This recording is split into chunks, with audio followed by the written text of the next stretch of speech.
If you've been at Intel since prior to 2010 and have been a grade 6 level employee or higher, then you are likely a participant in the Intel minimum pension. So when you log into your net benefits site right alongside your 401k and your retirement contribution account, there's also a tab there for the Intel minimum pension. The Intel minimum pension is exactly what its name describes. It is a minimum pension. Intel set this pension up because they think based on years of service and your salary that you should be entitled to a certain amount of income from your retirement savings once you retire. Now, the reason it's called a minimum pension is it may be that minimum level of income is met by the value of your retirement contribution account. So if the retirement contribution account is valuable enough that it meets that level that Intel has determined based on your years of service and your salary while working at Intel, then there will be no pension. But if the retirement contribution account is less than what that minimum amount is, then the minimum pension comes in to fill that gap.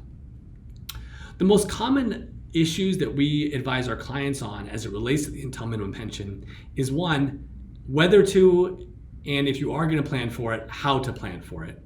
So that's number one, because as interest rates change, the lump sum changes, there's inputs that change over time, and so it can be difficult to plan for what that value will be long term. The second thing is when you do choose to take the pension, determining when you take it, right? So if you are entitled to a lump sum or a pension through the Intel minimum pension plan, when do you take it? Do you take it at retirement? Do you wait a couple years?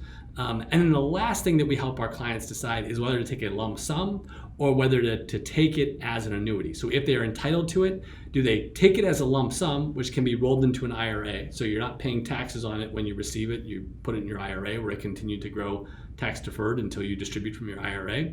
Or whether you take that annuity, the monthly income offered by the pension, which is then taxed as you received it.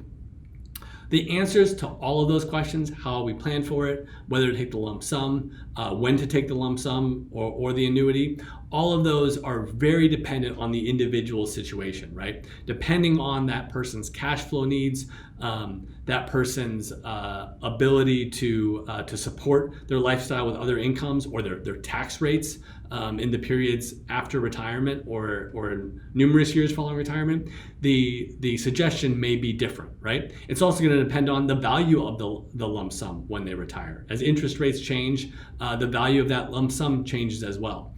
All of those factors can be very specific to each person, but those are the three issues that we're most commonly addressing. How to model it, or how to plan for it, whether to take the lump sum or the annuity, and then when to take the lump sum or the annuity, when to actually take the pension if you're entitled to the pension.